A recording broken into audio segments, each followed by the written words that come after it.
पिछले लेक्चर में हम लोगों ने देखा था कि वाष्प दाब की डिफिनीशन और वाष्प दाब को प्रभावित करने वाले कारक। आज हम देखेंगे वाष्प दाब को प्रभावित करने के लिए एक कारक और होता है जिसको हम पृष्ठीय क्षेत्रफल कहते हैं। तो वाष्प दाब को किसी भी द्रव का या विलयन का वाष्प दाब उसके पृष्ठीय क्षेत्रफल पर किस प्रकार निर्भर करता है, इसके लिए हम देखते हैं कि एक कंटेनर में हमने शुद्ध विलायक लिया। शुद्ध विलायक जैसे सपोज कर लीजिए कि शुद्ध विलायक हमने वाटर ही ले लिया, H2O, एक शुद्ध विलायक लिया और इस शुद्ध विलायक में हमने आवासशील विलेय मिलाकर एक विलयन तैयार कर लिया। आवासशील विलेय मिलाकर इस विलायक को विलयन में परिवर्तित कर लिया। तो यहाँ पर आप देखते हैं, अगर ये वाष्पशील विलायक है तो इस द्रव की संपूर्ण सतह से विलायक के कण वाष्प के रूप में परिवर्तित हो जाएंगे, यानी कि वाष्पन जो होगा पूरे पृष्ठीय क्षेत्रफल से होगा और जो वाष्प दाब मिलेगा हम उस वाष्प दाब को P0B के नाम से जानते हैं। B यहाँ पर हम टर्म दिए हैं, A हमने बार बार बताया है, A टर्म विलेय के लिए होगा और B टर्म जो होगा वो विलायक के लिए होगा। B टर्म हमेशा विलायक के लिए। तो यहाँ पर शुद्ध विलायक का वाष्प दाब P0B हमने माना है।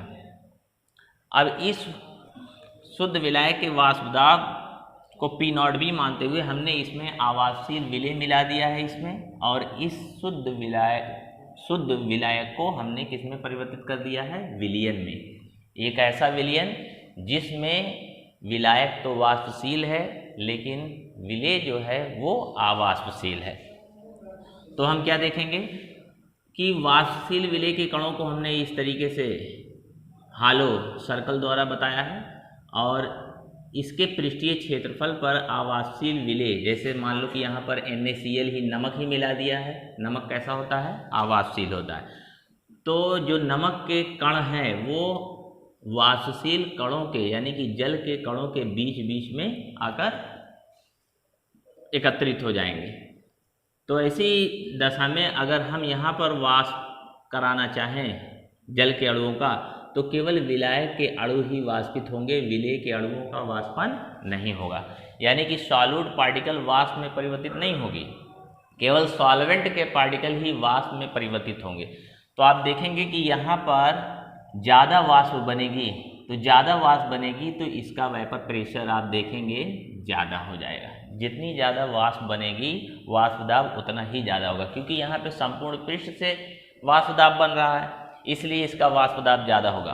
और यहाँ पर क्या है, पृष्ठीय क्षेत्रफल घट रहा है। जहाँ पर आप देखेंगे पृष्ठीय क्षेत्रफल घट रहा है। कैसे घट रहा है, क्योंकि संपूर्ण पृष्ठ से वाष्प नहीं बन रहा है, केवल वाष्प वही कण बना रहे हैं जो वाष्पशील हैं, विलेय के कण तो जा नहीं रहे। तो यहाँ पर पृष्ठीय क्षेत्रफल घट गया और पृष्ठीय क्षेत्रफल घटने से कम वाष्प बनेगा, तो यहाँ पर जो वेपर प्रेशर होगा वो कम हो जाएगा। तो एक चीज़ दिमाग में फीड कर लीजिए कि जब किसी वाष्पशील विलायक को विलयन में परिवर्तित किया जाता है, और विलयन में परिवर्तित करने की दशा क्या बता रहे हैं कि आवासशील विलेय मिलाकर, जब भी किसी विलायक को आवासशील विलेय मिलाकर विलयन बनाया जाता है तो विलयन का वाष्प दाब हमेशा घट जाता है। विलयन का वाष्प दाब हमेशा घट जाएगा और विलायक का हमेशा ज़्यादा रहेगा। तो हमेशा आप क्या देखेंगे, यहाँ पर विलयन तैयार हुआ और यहाँ पर PS हमने क्या दिया है, विलयन का वाष्प दाब। अच्छा, विलयन का वाष्प दाब किसके बराबर होता है, विलेय और विलायक के वाष्प दाब के बराबर। तो विलयन का वाष्प दाब बराबर हो गया विलेय का वाष्प दाब प्लस विलायक का वाष्प दाब। अब यहाँ पर देख रहे हैं P0A हमने 0 कर दिया है। इसका मतलब ये है कि आवासशील विलेय का वाष्प दाब 0 है। आवासशील विलेय के कण वाष्प दाब बना ही नहीं रहे हैं तो इसके लिए कोई वेपर प्रेशर नहीं होगा। यहाँ पर PS यानी कि विलयन का वाष्प दाब किसके बराबर हो जाएगा, इस विलयन के भीतर विलायक के वाष्प दाब के बराबर हो जाएगा। ये P0B ध्यान देना है यहाँ पर कि ये शुद्ध विलायक का वाष्प दाब नहीं है, बल्कि विलयन जो तैयार हुआ है उसके भीतर विलायक का वाष्प दाब है। तो PS विलयन का वाष्प दाब, P0B विलयन के भीतर विलायक का वाष्प दाब, और ये क्या है, शुद्ध विलायक का वाष्प दाब, तो आप क्या देखेंगे कि हमेशा जब किसी भी वाष्पशील द्रव को विलयन में परिवर्तित कर दिया जाता है तो विलायक की तुलना में विलयन का वाष्प दाब घट जाता है, यानी कि विलयन का वाष्प दाब घट जाएगा। वाष्प दाब में इसी कमी को, वाष्प दाब कम हो रहा है, यहाँ पर ज़्यादा वाष्प दाब है, यहाँ पर ज़्यादा है, यहाँ पर ज़्यादा वाष्प दाब है, यहाँ पर कम वाष्प दाब है, तो ये इसी वाष्प दाब की जो कमी होगी, इसी कमी को हम कहते हैं वाष्प दाब का अवनमन, वाष्प दाब का अवनमन बोलेंगे। तो यहाँ पर हम क्या देखेंगे कि पी नॉट बी जो शुद्ध विलायक है उसका वाष्प दाब हमेशा ज़्यादा होगा विलयन के वाष्प दाब से, विलयन के वाष्प दाब।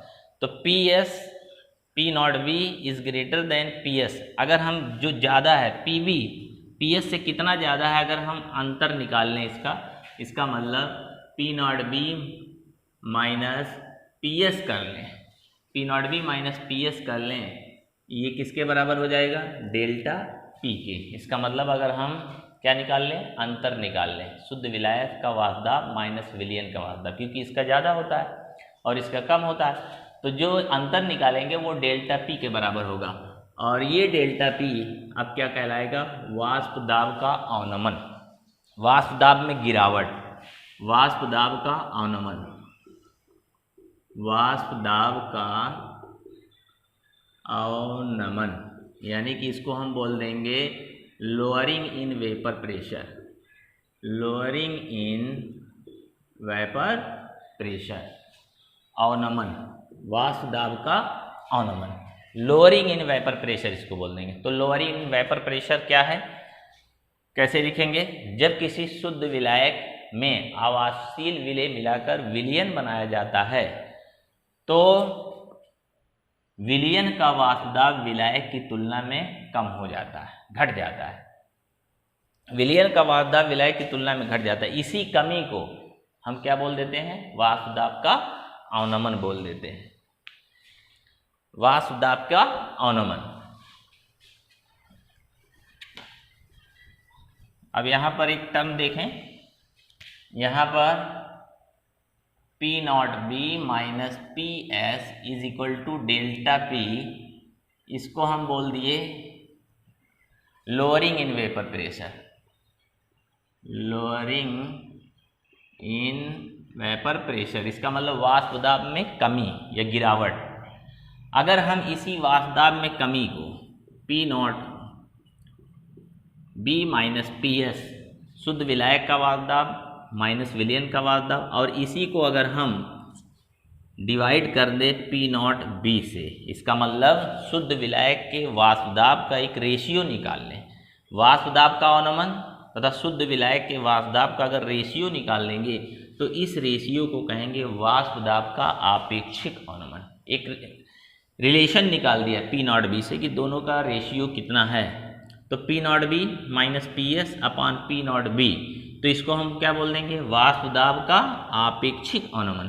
तो इसको हम बोल दिए पूरे टर्म को वाष्प दाब का आपेक्षिक अवनमन, वाष्प दाब का आपेक्षिक अवनमन, और इसी को इंग्लिश में बोल देंगे relative lowering in vapour pressure, relative lowering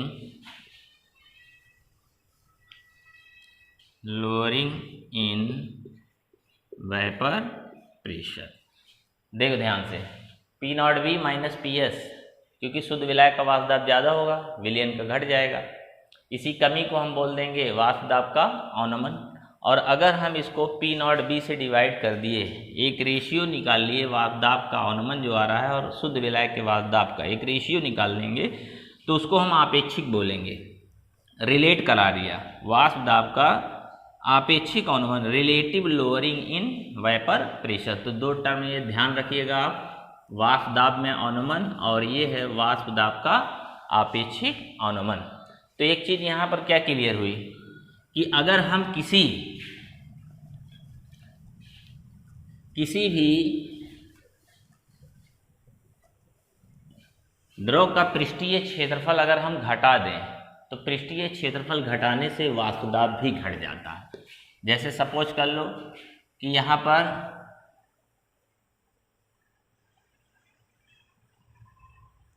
पर पृष्ठीय क्षेत्रफल देखिए, यहाँ पर पृष्ठीय क्षेत्रफल पूरा है, द्रव की पूरी सतह, और अगर हमने इसको विलयन में तैयार कर लिया है, विलयन बना लिया है, तो इसके बीच बीच में कुछ विलय के कण भी आ जाएंगे।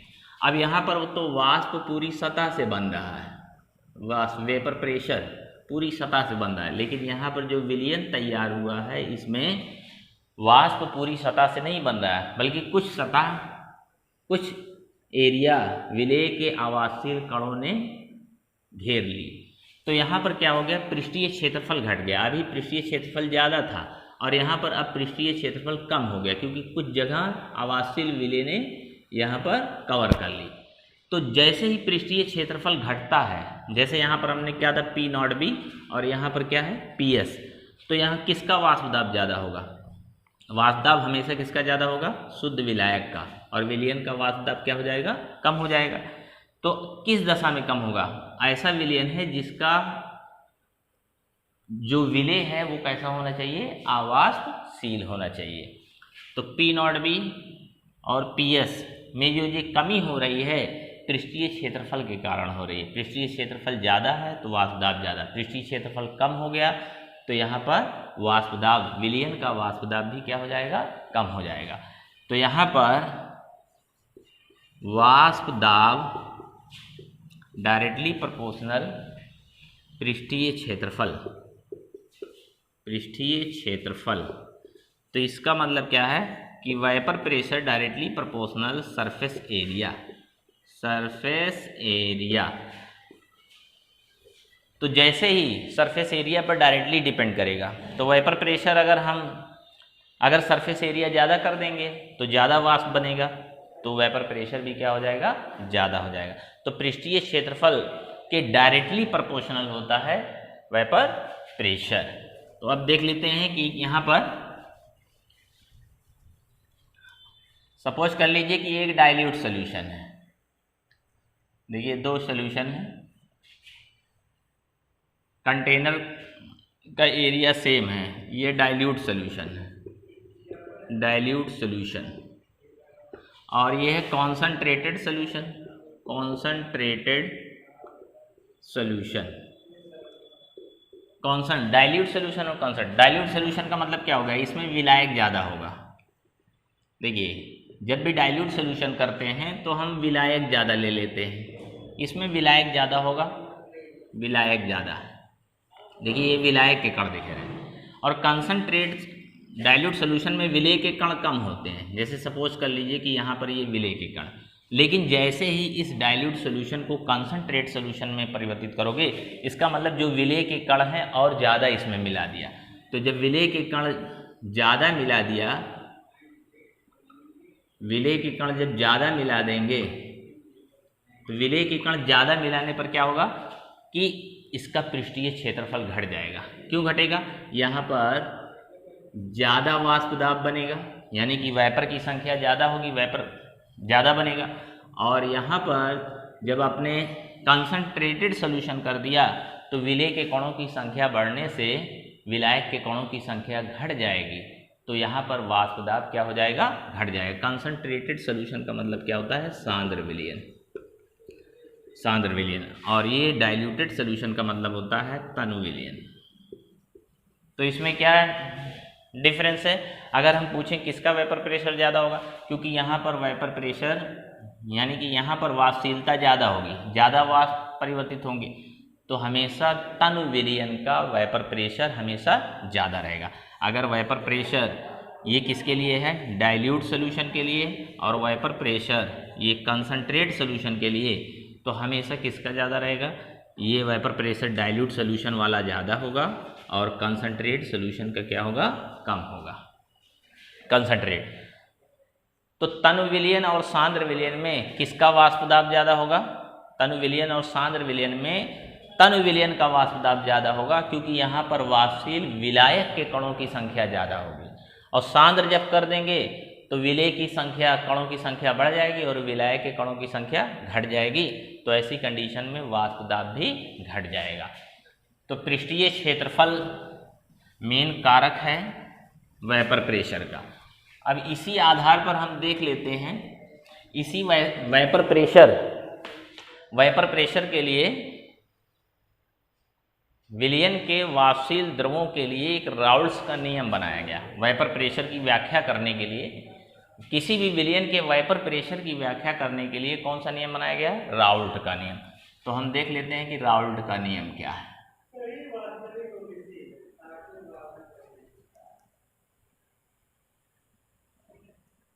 राउल्ट नियम,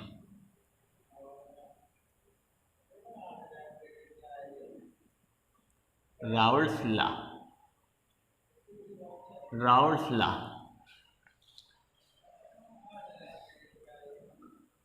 तो राउल्ट्स लॉ क्या बताता है? किसी विलयन के भीतर जो वाष्पशील विलायक हैं उसके वाष्प दाब की व्याख्या करने के लिए राउल्ट्स का नियम कहा जाता है। अब हम यहाँ पर राउल्ट्स का नियम बता रहे हैं। इसके लिए हम क्या देते हैं, एक विलयन हमारे पास है, ये विलयन, इसमें हमने मान लिया कि इसमें दोनों घटक हैं, ए और बी। ए का मतलब क्या है? ए का मतलब ये है विलेय और दूसरा क्या है? विलायक। तो ए और बी दो घटक है, लेकिन हमने दोनों घटकों को वाष्पशील मान लिया है, वाष्पशील। और ये वाला घटक भी कैसा है? वाष्पशील। दोनों घटक को हमने क्या मान लिया है? वाष्पशील। एक विलयन के भीतर दो घटक हैं, विलेय और विलायक, यानी कि दो द्रवों का मिश्रण है, ये भी वाष्पशील है और ये भी वाष्पशील है। तो हम ये क्या कह सकते हैं? वाष्पशील हमेशा ठोस तो होता नहीं, वाष्पशील द्रव। इसका मतलब ए को भी हमने द्रव ले लिया है और बी को भी हमने द्रव ले लिया है। इसका मतलब द्रव विलयन। ये पहला कंडीशन हम बता रहे हैं द्रव विलयन के लिए, द्रव विलयन के लिए। तो इसमें हम द्रव विलयन के लिए क्या देखेंगे कि ए विलयन अगर वाष्पशील है तो इसका वाष्प दाब Pa हमने मान लिया, और बी का वाष्प दाब क्या हो जाएगा? Pb। इस विलयन के भीतर ए का वाष्प दाब Pa और इस विलयन के भीतर बी का वाष्प दाब Pb है। और यहाँ पर Ps क्या है?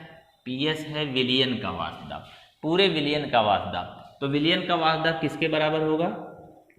विलेय के वाष्प दाब प्लस विलायक के वाष्प दाब के बराबर होगा। तो यहाँ पर आप देखना है कि राउल्ट्स का नियम क्या है। राउल्ट्स का नियम क्या कहता है? स्थिर ताप पर किसी भी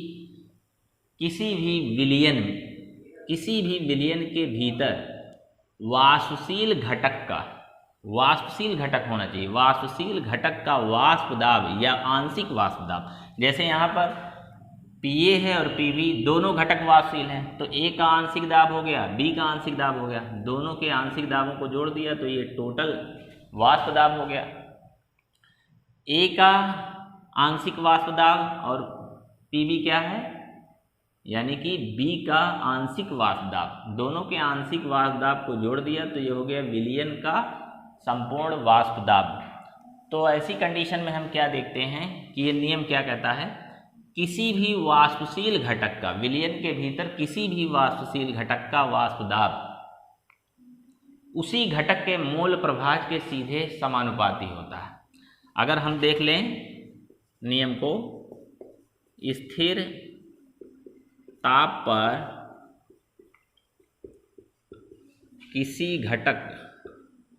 किसी वाष्पशील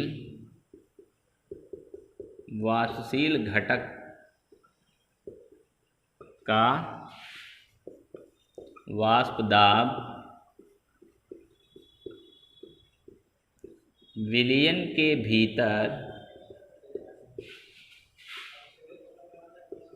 उसी घटक के मोल प्रभाज के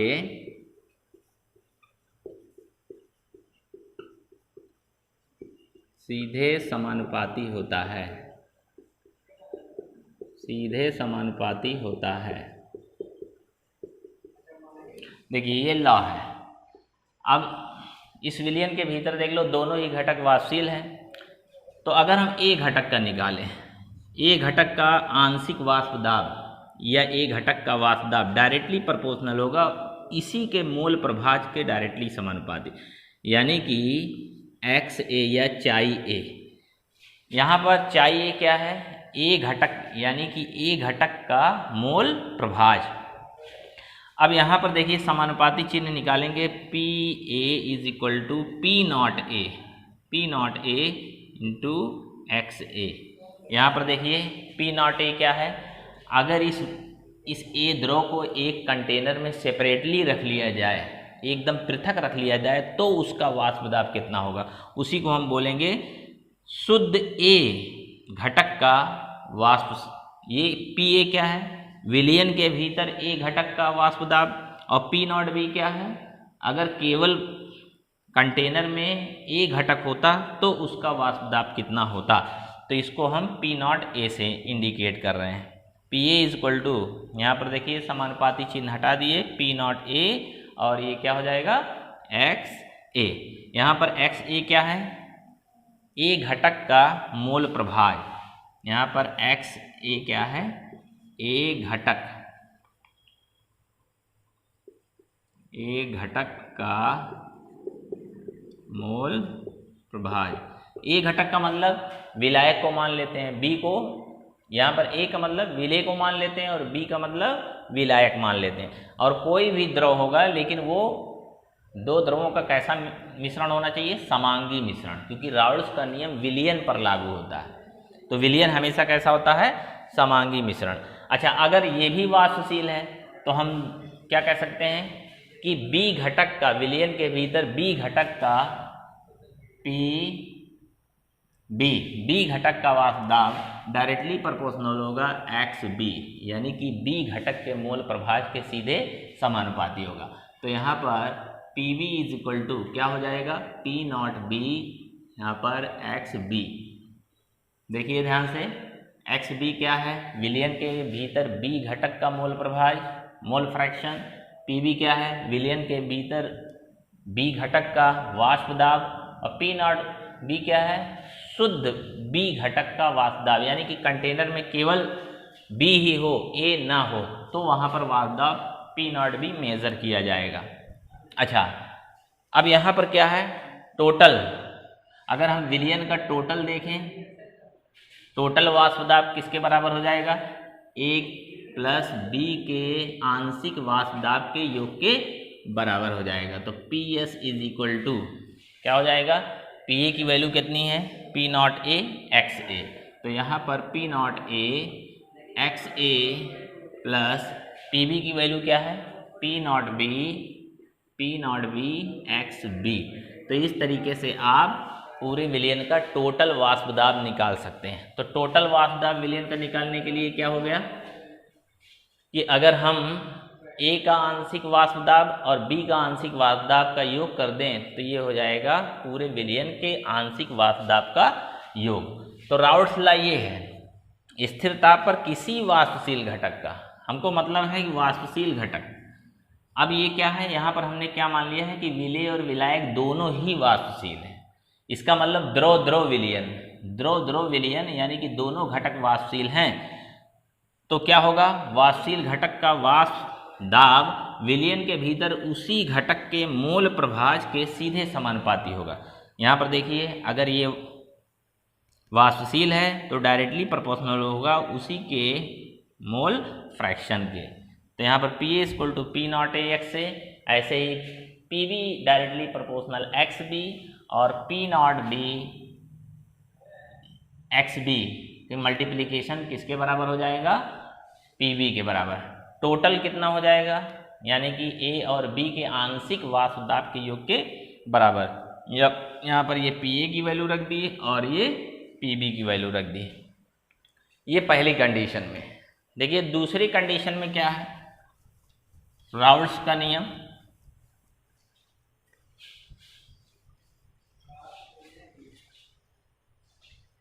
दूसरी कंडीशन में हम देख लेते हैं, कोई ठोस द्रव विलयन ले लिए।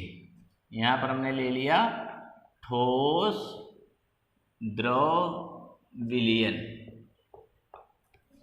अब यहाँ पर द्रव को हमने वाष्पशील माना है, वाष्पशील, और ठोस को हमने क्या मान लिया है, अवाष्पशील। अब इसमें दो अलग अलग कंडीशन हो गई। हमने केवल ठोस द्रव जो विलयन लिया, ठोस को अवाष्पशील माना है और द्रव को क्या मान लिया है, वाष्पशील। अब जैसे सपोज कर लीजिए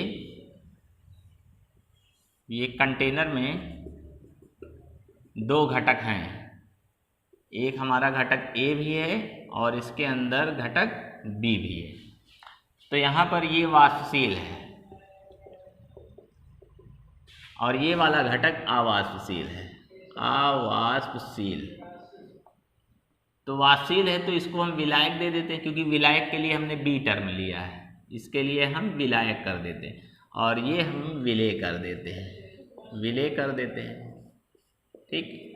अब हम क्या है, राउल्ट्स का नियम अगर हम इस पर लगाना चाहें ठोस द्रव विलयन पर, तो राउल्ट्स का नियम क्या है, स्थिर ताप पर किसी वाष्पशील घटक का वाष्प दाब विलयन के भीतर उसी के मोल प्रभाज के सीधे समानुपाती होता है। इसका मतलब अब यानी कि बी घटक पर विलायक पर लागू होगा लेकिन ए घटक पर लागू नहीं, क्योंकि ये वाष्प दाब बना ही नहीं रहा है तो इसके द्वारा कोई वाष्प दाब मेजर नहीं होगा।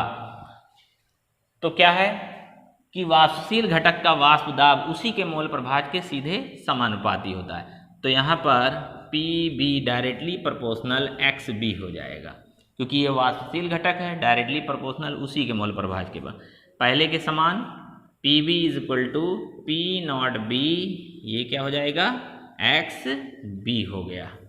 P B is equal to P not B X B हो जाएगा। और यहाँ पर पी ए क्या हो जाएगा, क्योंकि पी ए इसके द्वारा कोई वाष्प दाब नहीं हो रहा तो पी ए का मान कितना हो जाएगा, 0, यानी कि ए का कोई वाष्प दाब नहीं होगा।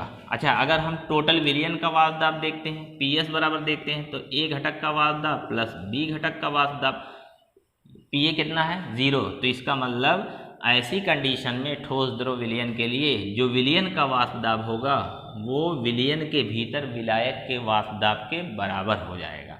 अच्छा, P S is equal to, अब पी बी किसके बराबर है, पी बी बराबर है पी नॉट बी और एक्स बी के बराबर है।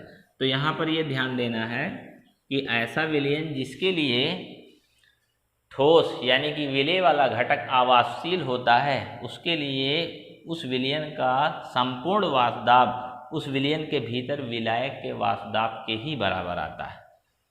ये कंडीशन देख लीजिए। अच्छा, इसको और आगे हम डिराइव करें इस वाले दूसरे कंडीशन में, तो हमने क्या पाया, वाष्पशील घटक का यानी कि पी बी डायरेक्टली प्रोपोर्शनल हो गया एक्स बी। इसका मतलब ए घटक का बी घटक का वाष्प दाब डायरेक्टली प्रोपोर्शनल हो गया बी घटक के मोल प्रभाज के। अच्छा, तो P V is equal to क्या हो जाएगा, P not B X B, P not B X B हो गया। अच्छा, इसके पहले आप पढ़ चुके हैं किसी भी विलयन के भीतर विलेय और विलायक के मोल प्रभाज का योग सदैव 1 होता है। इसका मतलब अगर हम ए का मोल प्रभाज और बी का मोल प्रभाज, विलेय और विलायक का मोल प्रभाज जोड़ दें तो कितने के बराबर आ जाएगा, 1 के बराबर। तो यहाँ से X B is equal to कितना लिख सकते हैं, 1 माइनस एक्स ए लिख सकते हैं। तो यहाँ पर इसको प्लेस कर दिया, P B is equal to P not B, यहाँ पर एक्स बी के स्थान पर 1 माइनस एक्स ए कर दिया। अच्छा, इसको और आगे बढ़ाया, मल्टीप्लाई कर दिया, P not B minus P not B, ये हो जाएगा एक्स ए हो गया। इसको इधर कर दीजिए, ये हो जाएगा P not B X A, इसको इस साइड में कर दीजिए, ये हो जाएगा P not B minus P B, P not B minus P B. अच्छा, X A is equal to कितना हो जाएगा, एक्स हो जाएगा P not B minus P B. यहाँ पर देखिए पी नॉट बी मल्टीप्लाई इधर डिवाइड हो जाएगा, पी नॉट बी। देखिए यहाँ पर रिजल्ट आया, राउल्ट्स लॉ का रिजल्ट जब ठोस द्रव विलयन के लिए क्या आया, यहाँ पर आप देखिए, इसके पहले अभी सरफेस एरिया में हमने पढ़ाया था कि P not B minus P B, P not B minus P B.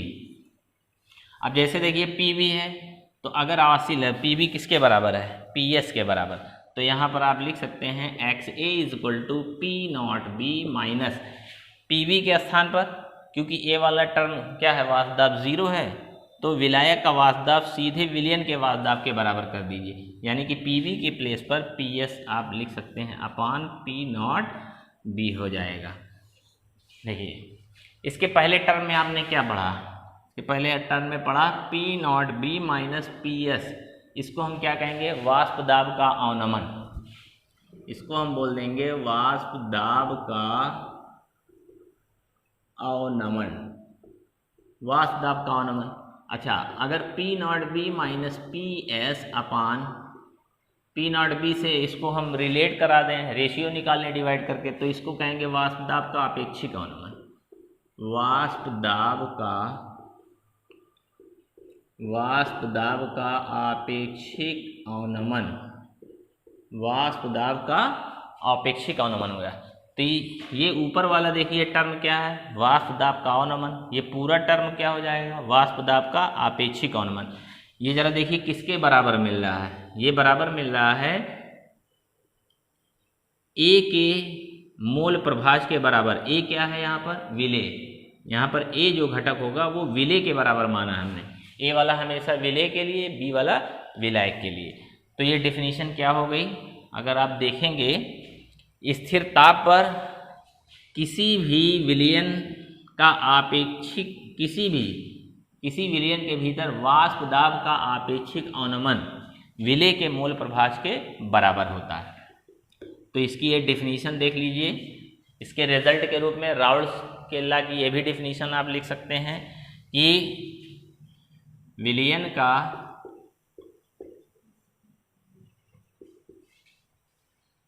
का वाष्प दाब का अपेक्षिक अवनमन, वाष्प दाब का अपेक्षिक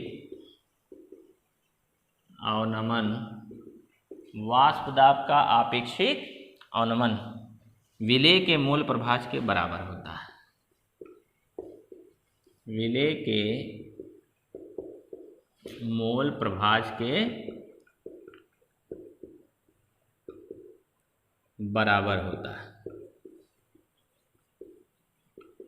देखिए ये आपका है, तो और इस पॉइंट को याद करना बहुत जरूरी, क्योंकि इस पर न्यूमेरिकल आता है। देखिए यहाँ पर वाष्प दाब का आपेक्षिक अवनमन, ये डायरेक्ट न्यूमेरिकल पूछा जाता है, जो विलेय के मोल प्रभाज के सीधे बराबर होता है। इस पॉइंट को आपको याद करना जरूरी है। देखिए Raoult's law, main Raoult's law क्या है, मेन राउल्ट्स लॉ ये क्या है, किसी भी दो या दो से अधिक मिश्रणीय अगर वाष्पशील द्रव भरा है तो वाष्पशील घटक का वाष्प दाब उसी घटक के मोल प्रभाज के सीधे समानुपाती होगा। पहला पॉइंट ये हो गया।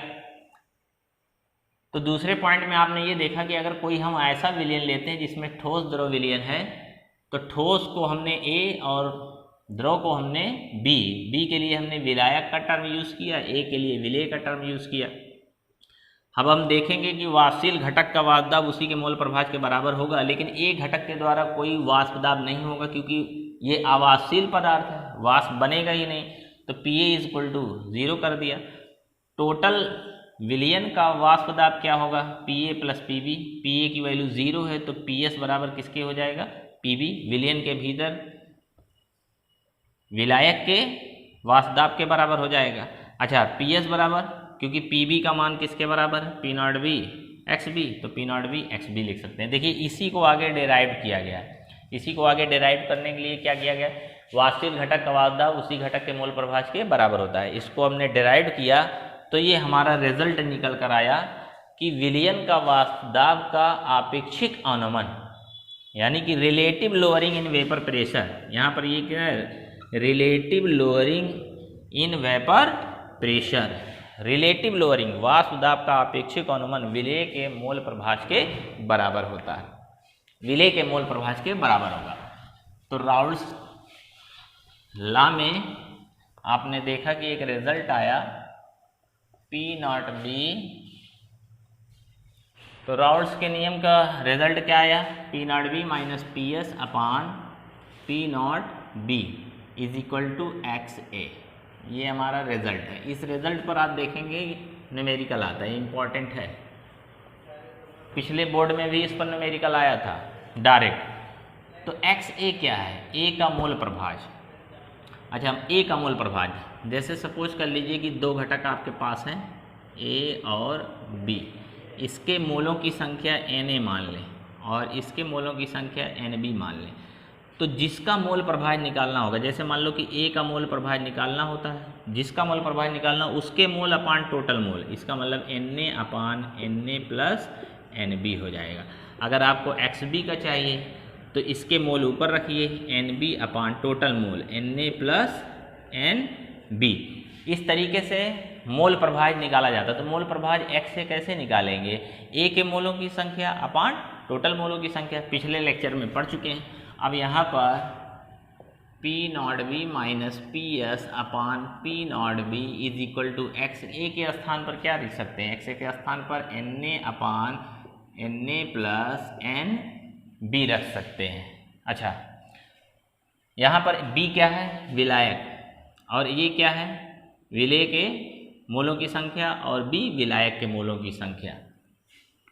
अच्छा, मोल को अगर आपको निकालना है, जैसे Na निकालना है, तो मोल जिसका निकालना हो उसका वेट अपान उसका मालिकुलर वेट डिवाइड कर दीजिए, weight of A upon molecular weight of B. अगर Nb आपको निकालना है तो weight of B upon molecular weight of B, यानी कि B के मोलों की संख्या विलेय का भार ग्राम में बटे अणु भार, यहाँ पर A का भार ग्राम में बटे अणु भार कर देंगे तो मोलों की संख्या निकल जाएगी।